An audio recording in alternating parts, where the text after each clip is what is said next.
இன்னைக்கு நம்ம தியானிக்க போகிற வாசகம் என்னன்னா, ஆண்டவராகிய இயேசு கிறிஸ்து நமக்கு பரிசுத்த ஆவியை தருகிறேன் என்று வாக்குத்தத்தம் பண்ண அந்த ஆவியானவரை நம்ம எப்போது பெற்றுக்கொள்ளுகிறோம்? அப்படி பெற்றுக்கொள்கிற பரிசுத்த ஆவியானவர் நமக்குள்ள என்னென்ன காரியங்களை செய்கிறார், நமக்கு என்னென்ன வரங்களை அளிக்கிறாரு என்று சொல்லி. ஆவியின் வரங்கள் அநேகம் இருக்குது. அதோடு ஆவியானவர் நமக்கு கொடுக்கக்கூடிய சில காரியங்கள் நம்ம வெளிப்பரங்கமாக எப்படி அதை உணர முடியும் அப்படிங்கிறத குறித்து இன்றைக்கி நம்ம கொஞ்சம் வசனங்கள் பார்ப்போம்.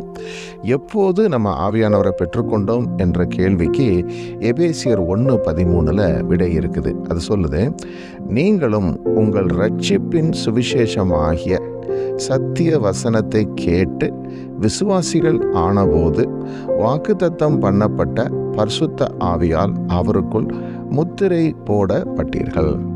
அப்போ எப்போ பரிசுத்த ஆவியை பெறுகிறோம்? இரட்சிப்பின் சுவிசேஷமாகிய சத்திய வசனத்தை ஒருவர் கேட்டு அந்த வசனத்தின்படி ஆண்டவராகிய இயேசு கிறிஸ்துவை விசுவசிக்கிற பொழுதுதான் வாக்குத்தத்தம் பண்ணப்பட்ட அந்த பரிசுத்த ஆவியானவர் தங்குகிறார் என்று பார்க்கிறோம். அப்போ சத்திய வசனம் சுவிசேஷமாக பிரசங்கிக்கப்பட்டுக்கிட்டு வருது. ஆண்டவராகிய இயேசு கிறிஸ்து தொடர்ந்து தன்னுடைய சீஷர்களோடு சேர்ந்து அடையாளங்கள் அற்புதங்கள் மூலமாக தேவனுடைய ராஜ்யத்தை அறிவித்தார். அவர் பரமேறி போகிறதுக்கு முன்பாக சீஷர்களுக்கு சொல்லியிருந்தார், நான் போவது உங்களுக்கு நலமாக இருக்கும், நான் போகலை என்ன சொன்னால் பரிசுத்த ஆவியானவர் உங்கள் இடத்துல வரமாட்டார், நான் போவேனாயில் அவரை உங்களுக்கு அனுப்பி வைப்பேன் என்று சொல்லி அவர் வாக்குத்தத்தம் பண்ணினார். ஸோ அதுதான் நம்ம வாசிக்கிறோம். அப்போஸ்தலர் 10:38 நசரேனாகிய இயேசுவை தேவன் பரிசுத்த ஆவியினாலும் வல்லமையினாலும் அபிஷேகம் பண்ணினார். தேவன் அவருடனே கூட இருந்தபடியினால் அவர் நன்மை செய்கிறவராயும் பிசாசின் வல்லமையில் அகப்பட்ட யாவரையும் குணமாக்குகிறவராயும் சுற்றித் திரிந்தார். அப்போ பரிசுத்த ஆவியினாலே நாம் பெறுவது என்ன? அபிஷேகம். ஸோ நம்ம ஆண்டவராகிய இயேசு கிறிஸ்துவின் இடத்திலிருந்து பெற்றுக்கொள்ளக்கூடிய ஒரு அபிஷேகமாக பரிசுத்த ஆவியானவர் இருக்கிறாரு. இப்போ ஆண்டவராகிய இயேசு கிறிஸ்து மாம்சத்தில் பூமியில் இருந்த பொழுது தேவன் அவரை அபிஷேகம் பண்ணுறாரு பரிசுத்த ஆவியினாலும் வல்லமையினாலும். அது மாத்திரமல்ல, தேவன் அவருடனே கூட இருந்தார். இப்படி இருந்ததுனால தான் அவர் எல்லா நன்மைகளையும் பிசாசின் இதில் அகப்பட்டிருந்த அநேகரை விடுவித்து சொஸ்தமாக்கினார் என்று பார்க்கிறோம். சரி, இப்போ நம்ம பரிசுத்த ஆவியானவர் நமக்குள்ள வரும் பொழுது நம்ம என்னென்ன பெற்றுக்கொள்கிறோம் அப்படின்னு பார்த்தா, முதலாவது தேவ அன்பை ஆவியானவர் தான் நமக்குள்ள கொண்டு வராரு. பாருங்க, ரோமர் 5:5 சொல்லுது, மேலும் நமக்கு அருளப்பட்ட பரிசுத்த ஆவியினாலே தேவ அன்பு நம்முடைய இருதயங்களில் ஊற்றப்பட்டிருக்கிறபடியால் அந்த நம்பிக்கை நம்மை வெட்கப்படுத்தாது அப்படிங்கிறார். அப்போது நம்ம ஒரு நம்பிக்கையை பெற்றிருக்கிறோம். அது என்ன? நம்ம ரட்சிக்கப்படுவோம். ஆண்டவராகிய இயேசு கிறிஸ்துவினாலே நாம் ரட்சிக்கப்படுவோம். அதாவது ரட்சிப்பில் 2 இருக்குது. ஒன்று, முதல்ல நம்ம பாவங்களற கழுவப்பட்டு தேவனுக்குள்ளாக ரட்சிக்கப்படுவது. இறுதியாக நம்ம கிறிஸ்துவுக்குள் சுதந்திரராய் நம்ம மீட்கப்பட்டு நித்திய ஜீவனுக்குள்ளே பிரவேசிக்கிற ஒரு காலம். அந்த நித்திய ஜீவன் இப்போ இருந்தே தொடங்கிருச்சு. ஆனால் அது நிறைவடைய போவது எப்போது? ஆண்டவராகிய இயேசு கிறிஸ்துவின் வருகையின் பொழுது. அதற்கு இந்த ஆவியானவர் தான் ஒரு அச்சாரமாக இருக்கிறாரு, ஒரு அட்வான்ஸாக இருக்கிறாரு. இப்படிப்பட்ட அந்த பரிசுத்த ஆவியானவர் என்ன செய்கிறாரு? தேவனுடைய அன்பை நம்முடைய இருதயங்களில் ஊற்றுகிறார். ஏன்னா நம்ம வாசிக்கிறோம், தேவன் அன்பாக இருக்கிறார், அன்பு கூறுகிறவன் தேவனாலே அறியப்பட்டிருக்கிறான். அன்பு கூறுகிறவன் தான் அது அப்போ அந்த அன்புங்கிறது தேவனால் வரும் காரியம் என்பதே. இப்போ இந்த அன்பை நம்முடைய இருதயங்களில் கொண்டு வர்றதே பரிசுத்த ஆவியானவர் தான். இவர் வர்ற வரைக்கும் நம்ம 2 அன்புலேயும் குறைபடுவோம். ஒன்று, தேவனிடத்தில் அன்பு கூறுவதிலையும் குறைவுபடுவோம், பிறரிடத்தில் அன்பு கூறுவதிலையும் நம்ம குறைவுபடுவோம். இதுதான். சரி, அடுத்தது, ஆவியானவர் நமக்கு ஜெபிக்க கற்றுக் கொடுக்கிறார் என்பதை ரோமர் 8:27 சொல்லுது. ஆவியானவர் தேவனுடைய சித்தத்தின்படியே பரிசுத்தவான்களுக்காக வேண்டுதல் செய்கிறபடியினால் இருதயங்களை ஆராய்ந்து பார்க்கிறவர் ஆவியின் சிந்தை இன்னதென்று அறிவார்னு சொல்லுது. அப்போ ஆவியானவர் என்ன செய்கிறாரு? தேவனுடைய சித்தத்தின்படி பரிசுத்தவான்களுக்காக வேண்டுதல் செய்கிறார். இப்போ நீங்களும் நானும் நமக்கு அறிந்த, நமக்கு தெரிந்த சகோதர சகோதரிகள் கிறிஸ்துவுக்குள் இருக்கிறவர்களுக்காக ஜெபம் பண்ணுகிறோம். நம்ம மாம்சபூர்வமாக நம்ம ஒரு சில காரியங்களை கேட்டாலும் நமக்குள்ளே இருந்து ஆவியானவர் ஜெபிக்கிறார் பாருங்க. அவர் தான் சரியான வார்த்தைகளை சொல்லி நம்மளை ஜெபிக்க வைக்கிறாரு. இந்த ஜெபத்தை அவர் கற்றுக் கொடுக்கிறார் என்று வாசிக்கிறோம். அடுத்தது, ஆவியானவர் சுத்திகரிக்கிறவராக இருக்கிறார். எப்படி நம்மளை பாவங்களை சுத்திகரிக்கிறார் என்பதை 1 கொரிந்தியர் 6:9-11. இப்போது நம்ம முதலாக சுவிசேஷ வசனத்தை கேட்கும் பொழுது தான் என்ன செய்யப்படுகிறோம்? இருதயத்தில் குத்தப்படுகிறோம், மனம் திரும்புதலுக்குள்ளே வர்றோம். மனம் திரும்புதலுக்குள்ளே வர்றதுக்கு முன்னாடி எப்படிப்பட்டவங்களாக இருக்கிறோம்? அநியாயக்காரராக தான் இருக்கிறோம். ஒரு 1 கொரிந்தியர் 6:9 சொல்லுது, அநியாயக்காரர் தேவனுடைய ராஜ்யத்தை சுதந்திரிப்பதில்லை என்று அறியீர்களா? அப்போ அநியாயம் பண்ணுறவர்களாக இருந்தால் நம்ம தேவனுடைய ராஜ்யத்துக்குள்ளே பிரவேசிக்கவே முடியாது என்பதை. ஆனால் அப்படி இருக்கும்போது நம்ம எப்படிப்பட்டவங்களாக இருந்தோம் சொல்கிறார், வஞ்சிக்கப்படாதிருங்கள், வேசி மார்க்கத்தாரும் விக்கிரக ஆராதனைக்காரரும் விபச்சாரக்காரரும் சுய புணர்ச்சிக்காரரும் ஆண் புணர்ச்சிக்காரரும் திருடரும் பொருளாசைக்காரரும் வெறியரும் உதாசீனரும் கொள்ளைக்காரரும் தேவனுடைய ராஜ்யத்தை சுதந்திரிப்பதில்லை. உங்களில் சிலர் இப்படிப்பட்டவர்களாக இருந்தீர்கள். ஆயினும் கர்த்தராகிய இயேசுவின் நாமத்தினாலும் நமது தேவனுடைய ஆவியினாலும் கழுவப்பட்டீர்கள், பரிசுத்தமாக்கப்பட்டீர்கள், நீதிமான்கள் ஆக்கப்பட்டீர்கள்.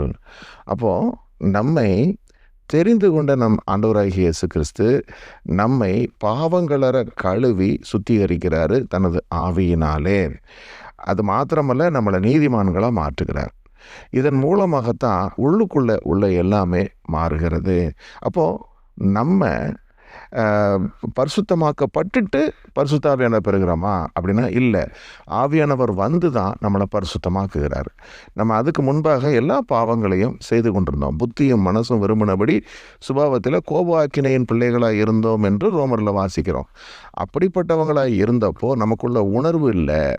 நம்மளுடைய உணர்வற்ற இருதயம் இருளடைந்தது. ஆனால் பரிசுத்த ஆவியானவர் வந்து நம்மளை சுத்திகரிக்கிறாரு, கழுவுறார். கழுவி சுத்திகரித்த பிறகுதான் ஒரு தெளிக்கப்பட்ட இருதயம் நமக்குள்ளே உண்டாகுது. அந்த இருதயத்தில் நம்ம உணர்கிறோம், எது தேவனுக்கு பிரியமானது அதை செய்யணும், எது தேவனுக்கு பிரியமில்லையோ அதை செய்யக்கூடாது என்கிற ஒரு நிலைக்கு நம்ம வருகிறோம். ஆக ஆவியானவர் தான் இதை நமக்குள்ளே தருகிறார் என்று பார்க்கிறோம். அடுத்தது, ஆவியானவர் தரக்கூடிய ஒரு பெரிய வெகுமதி என்ன?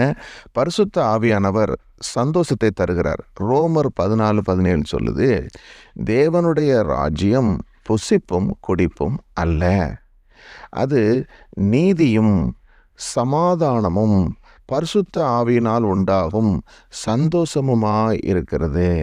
இப்போ ரட்சிக்கப்பட்ட ஒரு மனிதன் தன்னை எல்லா விதத்திலும் பாக்கியவான் என்று எண்ணுகிறான். எதனால்? அவனுடைய சோஷியல் ஸ்டேட்டஸ் மாறிடுச்சா, அவனுடைய உருவம் மாறிடுச்சா, அவனுடைய வாழ்க்கையில் எல்லாமே சரியாயிடுச்சா அப்படின்னு சொல்லி பார்த்தா இல்லை. ஆனால் என்ன கிடச்சிருச்சு? அவனுக்குள்ளே இருந்த ஒரு பெரிய சஞ்சலம் நீங்கி அவனுக்குள்ளே சமாதானம் வருது. அந்த சமாதானத்துக்கு என்ன காரணம்? சமாதான காரணராகிய இயேசு ஆண்டவர் வருகிறாரு. அவர் நீதியுள்ள தேவன். அவர் நீதியோடு நமக்குள்ளே வந்து வாசம் பண்ணுகிறாரு. அது மாத்திரமல்ல, நம்ம இருதயத்தை சந்தோஷத்தினால நிரப்புகிறாரு. இந்த சந்தோஷம் நமக்குள்ளே வரும் பொழுது நம்ம சுற்றி என்ன நடந்து கொண்டிருந்தாலும், எவ்வளவோ வாழ்க்கையில் தேவைகள் பிரச்சனைகள் இருந்தால் கூட நம்ம ஒரு தெய்வீக சமாதானத்தை, ஒரு சந்தோஷத்தை அனுபவிக்கிறோம். இதன் மூலமாக நம்மளால் என்ன செய்ய முடியுது? ஒரு பெரிய ஒரு அமைதியான ஒரு சூழ்நிலை நடக்க முடியுது. கொஞ்ச நாளைக்கு முன்னாடி நான் ஒரு வீடியோ பார்த்தேன், ஒரு டெலிவரன்ஸ் வீடியோ. அந்த வீடியோவில் வந்து ஒரு பையன் வந்து டெலிவரன்ஸ் ஆகிறான். பரிசுத்த ஆவியினாலே அவனுக்குள்ளே இருந்த அசுத்த ஆவிகள் துரத்தப்பட்ட பொழுது அவன் வந்து மிகுந்த சத்தமிட்டு கர்த்தருக்குள்ளே அவன் வந்து ரட்சிக்கப்பட்டான். அவன் ஏற்கனவே கிறிஸ்தவன் தான். ஆனால் கூட அவனுக்குள்ளே பாருங்கள், அநேக அசுத்த ஆவிகள் இருந்து கொண்டு அவனை கஷ்டப்படுத்தி கொண்டிருந்தது. அந்த அசுத்த ஆவிகள் அவனுக்குள்ளே இருந்த நாள் மட்டும் அவனுக்குள்ளே சமாதானம் இல்லை. இப்போ அவர் கேட்குறாரு, எப்படி வித்தியாசத்தை நீ உணர்றேன்னு சொல்லும்போது அவன் சொல்கிறான், ரொம்ப பீஸ்ஃபுல்லாக ஃபீல் பண்ணுறேன், ரொம்ப அமைதியாக ஃபீல் பண்ணுறேன், எனக்குள்ள ஒரு சந்தோஷம் இருக்குது, என்னால் எக்ஸ்பிளைன் பண்ண முடியாத ஒரு சந்தோஷம் இருக்குது என்று சொல்லி வெளியரங்கமாக ஒரு சாட்சியை கொடுத்தான். உண்மையான சாட்சி இல்லைங்களா? நம்ம ஒவ்வொருவருக்குள்ளேயும் ஆவியானவர் அப்படிப்பட்ட ஒரு சாட்சியை கொடுக்கிறார். ஸோ அப்போ பெற்றுக்கொண்ட அந்த சமாதானத்தை, அந்த சந்தோஷத்தை, ஆவியினால் வரும் சந்தோஷத்தை நம்ம இழந்து போகாமல் இருக்கணும். அப்போ பார்த்திங்கன்னா நமக்கு ஏதாவது மீண்டும் கூட நம்ம கழுவப்பட்ட பிறகும் நம்ம ஏதாவது ஒரு கவலைக்குள்ளே போய், அல்லது ஏதாவது ஒரு பாரம் நம்மளை அழுத்துது, அது நம்மளை துன்பப்படுத்துது அப்படின்னு சொல்லி பார்த்திங்கன்னா அது என்ன காரணம்? மாம்சத்தில் வரக்கூடிய விஷயமே தவிர ஆவியில் அப்படி கிடையாது. அப்போ என்ன செய்யலாம்? நான் ஆவிக்குள்ளார ஜெபம் பண்ணி ஆண்டவர் சமூகத்தில் என்னுடைய இருதயத்தை ஊற்றுகிற பொழுது எனக்கு ஆவியானவர் என்ன சொல்கிறாரு? நான் எல்லாவற்றையும் உனக்காக செய்து முடிப்பேன் என்று சொல்கிற அவருடைய நம்பிக்கையில் தான் நம்ம என்ன செய்கிறோம்? பலப்படுகிறோம். ஆக தொடர்ந்து அந்த தேவ சமாதானத்தையும் அந்த நீதியினால் உண்டாகும் சமாதானத்தையும் காத்துக்கொள்ளணும். அதே மாதிரி அநீதியான ஒரு காரியத்தை செய்தால் கூட இந்த சமாதானம் கெட்டு போகும். ஏன்னா நம்ம தேவனுடைய வழிகளில் நடக்கும்படியாக அழைக்கப்பட்டிருக்கிறோம். ஆனால் நமக்கு சுதந்திரம் கொடுத்துருக்கிறாரு. மறுபடியும் நம்ம விருப்பமானதை செய்ய, நம்ம சொந்த விருப்பப்படி செய்ய மறுபடியும் ஆரம்பித்து விட்டோம் என்று சொன்னால் அது போய்விடும். சரி, அடுத்தது 5வது காரியம் என்ன? ஆவியானவர் நமக்குள்ள நம்பிக்கையும் பலனையும் கொடுக்கிறாரு. எப்படி? ரோமர் 15:13 சொல்லுது, பரிசுத்த ஆவியின் பலத்தினாலே உங்களுக்கு நம்பிக்கை பெருகும்படிக்கு நம்பிக்கையின் தேவன் விசுவாசத்தினால் உண்டாகும் எல்லாவித சந்தோஷத்தினாலும் சமாதானத்தினாலும் உங்களை நிரப்புவாராக. அப்போது பலன் அளிக்கிறவர் ஆவியானவர் தான். நம்பர் தான் அந்த பலத்தினால நமக்கு நம்பிக்கையை பெருக பண்ணுகிறாரு. பவுல் சந்தித்தார் எவ்வளவோ பாடுகள், பிரச்சனைகள். ஆனால் தைரியம் உள்ளவராக இருந்தார், நம்பிக்கை உள்ளவராக இருந்தார். அதுக்கு காரணம் ஆவியானவரால் கிடைத்த அந்த பலன். அதே மாதிரி நம்மளையும் ஆவியானவர் பலப்படுத்துகிறாரு. அதன் மூலமாக நம்ம என்ன சந்திக்கிறோம்? விசுவாசத்தினால என்ன உணர்கிறோம்? நம்ம எல்லாவற்றையும் தேவன் சந்திப்பார் என்ற நம்பிக்கையில் சந்தோஷமாக இருக்கிறோம், சமாதானத்தினால இருக்கிறோம் என்பதைத்தான் இங்கே சொல்கிறாரு. அடுத்தது 6வது காரியம், ஆவியானவர் என்ன செய்கிறார்? நமக்கு போதித்து நம்ம நடத்துகிறார். அது என்ன காரியம்? 1 கொரிந்தியர் 2:13 சொல்லுது, அவைகளால் நாங்கள் மனுஷ ஞானம் போதிக்கிற வார்த்தைகளாலே பேசாமல் பரிசுத்த ஆவி போதிக்கிற வார்த்தைகளாலே பேசி ஆவிக்குரியவைகளை ஆவிக்குரியவைகளோடே சம்பந்தப்படுத்தி காண்பிக்கிறோம். அப்போது ஆவிக்குரிய வகையில் நம்ம இப்போ சேர்ந்து நம்ம தியானிக்கிறோம், வேத வார்த்தைகளை தியானிக்கிறோம். இப்படி தியானிக்கும் பொழுது இந்த சத்திய வசனத்திலிருந்து புறப்படுகிற சத்திய ஆவியானவர் என்ன செய்கிறாரு? போதிக்கிறார். நம்ம ஒவ்வொருவருக்கும், பேசுகிற எனக்கும் சரி, கேட்டுக்கிட்டு இருக்கிற உங்களுக்கும் சரி, அவர் போதிக்கிறாரு அவருடைய வசனங்களை கொண்டு.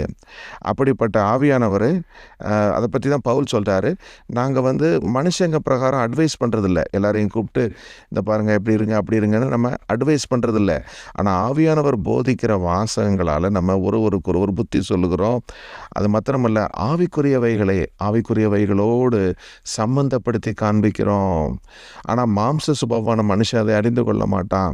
இப்போ நம்ம வாழ்க்கையில் நம்ம எந்த விஷயம் நடந்தாலும் கர்த்தராகிய இயேசு கிறிஸ்துவின் நாமத்தினாலே நம்ம அதை உணர்கிறோம். இதை காரியத்தை தேவன் எனக்காக செய்து முடித்தார். நான் கூட இப்போ சாட்சி கொடுத்தேன். இப்போ விமானத்தில் ஏறி கொண்டு போகும்போது என்னுடைய பர்ஸை நான் அங்கே வச்சுட்டு வந்துட்டேன். அதுக்கப்புறம் நான் போய் அதை எடுப்பதற்கு ஒரு சின்ன ஜெபம் பண்ணேன். விமானத்தில் ஏறின பிறகு அதை அனுமதிக்க மாட்டாங்க, வெளியில் போக முடியாது என்று சொல்லி. ஆனால் அங்கே எனக்கு தேவன் ஆச்சரியமான வகையில் ஒரு 3 பேர் ஏரோஸ்டஸ் எனக்கு உதவி செஞ்சாங்க. ஒருத்தர் மாற்றி ஒருத்தர் என்னை கூட்டிகிட்டு போய் அங்கே எங்கே விட்டனோ அதே இடத்துல அந்த பர்ஸ் அப்படியே பத்திரமாக இருந்தது. அதை எடுத்துக்கொண்டு நான் உள்ளார வந்தேன். அப்போது இந்த காரியத்தை பார்த்திங்கன்னா ஆவிக்குரிய கண்களில் நான் அறிகிறேன், தேவன் எனக்கு உதவி செய்தார், அங்கே இருக்கிறவங்க கண்களில் எனக்கு தயவு கிடைக்க செய்தார் என்று சொல்லி. இதே மாதிரி நம்ம வாழ்க்கையில் நம்ம பெற்றுக்கொள்ளுகிற எல்லா நன்மைகளும் தேவனுடைய கரத்திலிருந்து வருது என்பதை நம்ம அறிந்து உணர்ந்து நம்புகிறோம். இந்த நம்பிக்கை பரிசுத்த ஆவியினாலே நமக்கு உண்டானது. இதை நமக்கு ஆவிக்குரிய வகையில் தான் நம்ம அறிந்து கொள்கிறோம் என்பதை நம்ம பார்க்கிறோம். சரி, 7வது காரியம் என்ன? ஆண்டவராகிய இயேசு கிறிஸ்துவை அறிக்கை செய்யக்கூடிய ஒரு காரியம். என்ன சொல்லுது? 1 கொரிந்தியர் 12:3 சொல்லுது, ஆதலால் தேவனுடைய ஆவியினாலே பேசுகிற எவனும் இயேசுவை சபிக்கப்பட்டவன் என்று சொல்ல மாட்டான் என்றும், பரிசுத்த ஆவியினாலே அன்றி இயேசுவே கர்த்தர் என்று ஒருவனும் சொல்லக்கூடாதென்றும் உங்களுக்கு தெரிவிக்கிறேன். அப்போ நம்ம ஆண்டவராகிய இயேசு கிறிஸ்துவை நம்ம அறிக்கை செய்வது ஆவியானவரால் வரும் காரியம். நமக்குள்ளே வாசமாக இருக்கிற ஆவியானவர் ஆண்டவராகிய இயேசு கிறிஸ்துவை குறித்த சாட்சி உடையவர்களாக நம்மை மாற்றுகிறார் என்பதை. சரி, அடுத்தது இப்போ இது வரைக்கும் நம்ம ஆவியானவர் நமக்குள்ளே கொண்டு வரக்கூடிய இந்த 7 காரியங்களை பார்த்தோம்.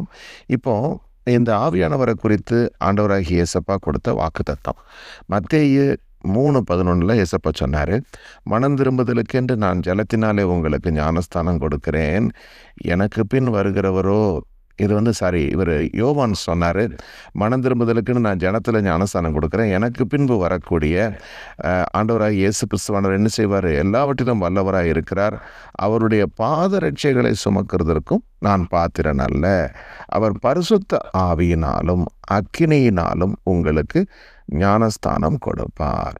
இப்போ இந்த பரிசுத்த ஆவியானவர்னால வரக்கூடிய இந்த ஞானஸ்தானத்தையும் அக்னியினால ஞானஸ்தானத்தையும் இயேசு ஆண்டவர் கொடுப்பார் என்று யோவான் ஸ்நானன் சொன்னார்.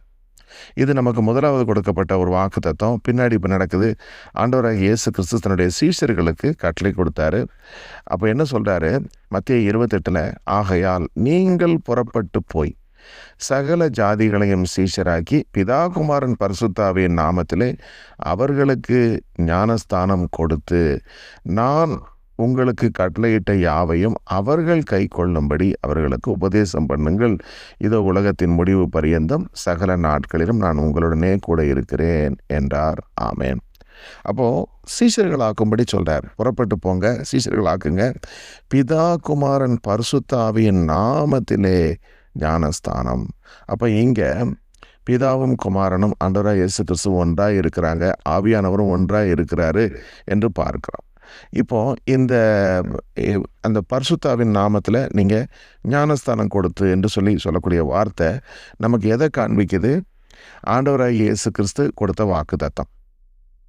சரி, அதற்கு பிறகு இதையே நினைப்பூட்டுகிறார். அப்போஸ்தலர் 1 4-5 வாசகங்களில் இயேசப்பா சொன்னார், அன்றியும் அவர் அவர்களுடனே கூடி வந்திருக்கும் போது அவர்களை நோக்கி, யோவான் ஜலத்தினாலே ஞானஸ்தானம் கொடுத்தான், நீங்கள் சில நாளுக்குள்ளே பரிசுத்த ஆவியினாலே ஞானஸ்தானம் பெறுவீர்கள், ஆகையால் நீங்கள் எருசலேமை விட்டு போகாமல் என்னிடத்தில் கேள்விப்பட்ட பிதாவின் வாக்குத்தத்தம் நிறைவேற காத்திருங்கள் என்று கட்டளையிட்டார்.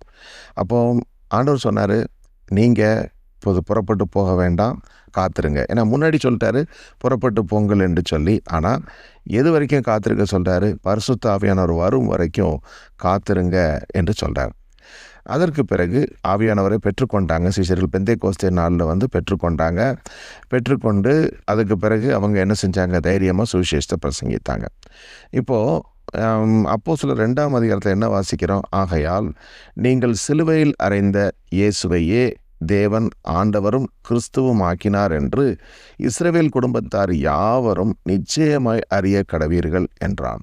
ஸோ பேதுரு பெந்தேகோஸ்தே நாளில் ஆவியானவரை பெற்றுக்கொண்ட பிறகு பண்ண பிரசங்கத்தில் அவர் இந்த பிரசங்கத்தை சொல்கிறார். என்ன சொல்கிறாரு? நீங்கள் ஆண்டவராகிய இயேசு கிறிஸ்துவையே தேவன் தெரிந்து கொண்டார் என்பதை அறிந்து கொள்ளுங்க, அவர்தான் கிறிஸ்து என்று அறிக்கை செய்கிறார். அப்படி சொல்லும்போது அதை கேட்டவங்க இருதயத்தில் குத்தப்பட்டவங்களாயிட்டாங்க. குத்தப்பட்டு நாங்கள் என்ன செய்யணும்னு கேட்டாங்க. அப்போ பேதுரு சொன்னார், நீங்கள் மனம் திரும்பி ஒவ்வொருவரும் பாவ மன்னிப்புக்கென்று இயேசு கிறிஸ்துவின் நாமத்தினாலே ஞானஸ்தானம் பெற்றுக்கொள்ளுங்கள், அப்பொழுது பரிசுத்த ஆவியின் வரத்தை பெறுவீர்கள். இப்போ இதில் ரெண்டும், அதாவது ஆண்டவராகிய இயேசு கிறிஸ்துவின் நாமத்திலே பாவங்களற கழுவப்பட்டு நம்ம ஜலத்தினாலும் ஆவியினாலும் பிறப்பது தேவனுடைய சித்தமாக இருக்குது. ஆகையினால தான் பேதுரு சொல்கிறாரு, முதல்ல நீங்கள் என்ன செய்யுங்க? விசுவாசிங்க என்று சொல்கிறாரு. அந்த விசுவாசத்தினால நீங்கள் என்ன செய்யுங்க? மனம் திரும்பி பாவ மன்னிப்பு பெறும்படியாக இயேசு கிறிஸ்துவின் நாமத்தில் ஞானஸ்தானம் பெறுங்க என்று சொல்கிறார். இப்போது ஆண்டவராகிய இயேசு கிறிஸ்து முதலாவது சீஷர்களுக்கு சொல்லும்போது என்ன சொன்னார்? நீங்கள் பிதா குமாரன் பரிசுத்த ஆவியின் நாமத்திலே ஞானஸ்தானம் கொடுத்து என்று சொன்னார். இப்போ இங்கே என்ன வாசிக்கிறோம்? ஆண்டவராகிய இயேசு கிறிஸ்துவின் நாமத்திலே ஞானஸ்தானம் கொடுங்கள் என்று சொன்னார். அப்போ 2 ஞானஸ்தானங்களும் ஒன்று தான் என்பதை அறிந்து கொள்கிறோம். ஏன்னா பிதா குமாரன் பரிசுத்த ஆவி மூவரும் ஒன்றாய் இருக்கிறார்கள். அந்த நாமம் ஆண்டவராகிய இயேசு கிறிஸ்துவின் நாமம். அதனால தான் இயேசு கிறிஸ்துவின் நாமத்தில் ஞானஸ்தானம் பெறுங்க என்று சொல்கிறாரு. அதுக்கு பிறகு உங்களுக்கு பரிசுத்த ஆவியின் வரம் கிடைக்கும் என்று சொல்கிறார். அடுத்தது கொர்நேலியுடைய வீட்டில் நடந்த காரியம், எப்படி ஆவியானவர் பொழிந்தருளப்படுகிறார் என்பதை நம்ம இதுவரைக்கும் வாசித்த வசனங்கள் எல்லாவற்றுக்கும் ஒரு மேனிஃபெஸ்டேஷனாக நடந்த ஒரு காரியம் இருக்குது. அது என்னன்னு சொல்லி பார்க்கும்போது அப்போஸ்தலர் 11 வாசிக்கிறோம். பேதுரு புறப்பட்டு போகிறாரு.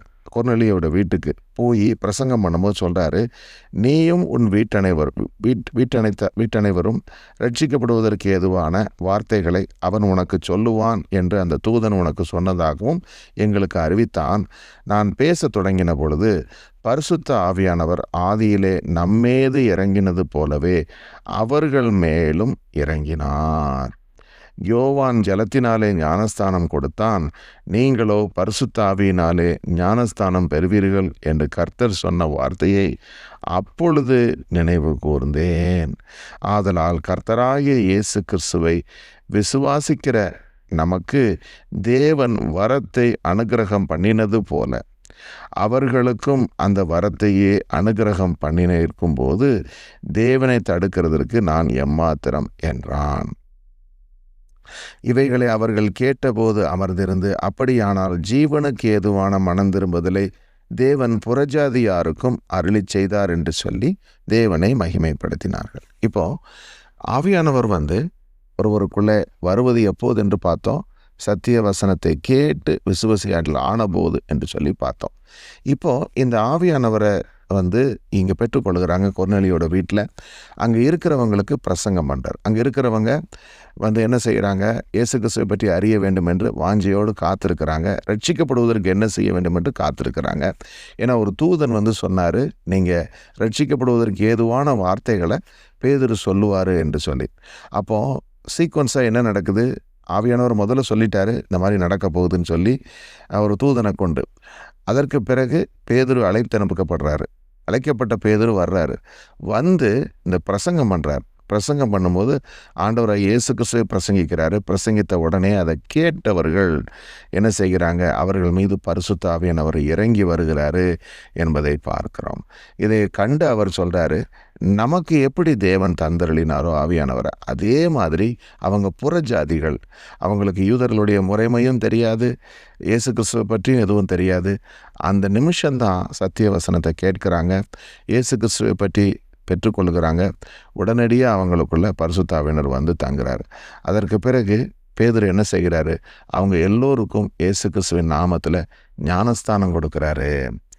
ஆக இது எல்லாமே சேர்ந்து நடக்கக்கூடிய ஒரு காரியமாக இருக்குது. அப்போ நம்ம இதிலிருந்து பெற்றுக்கொள்கிறோம் எப்படி ஆவியானவர் நம்ம வாழ்க்கையில் முதலாக நமக்குள்ளே வருகிறார் என்பதையும் ஆவியானவர் நமக்குள்ளே கொண்டு வர்ற காரியங்களையும் இதன் மூலமாக கற்றுக்கொள்கிறோம். ஆமேன்.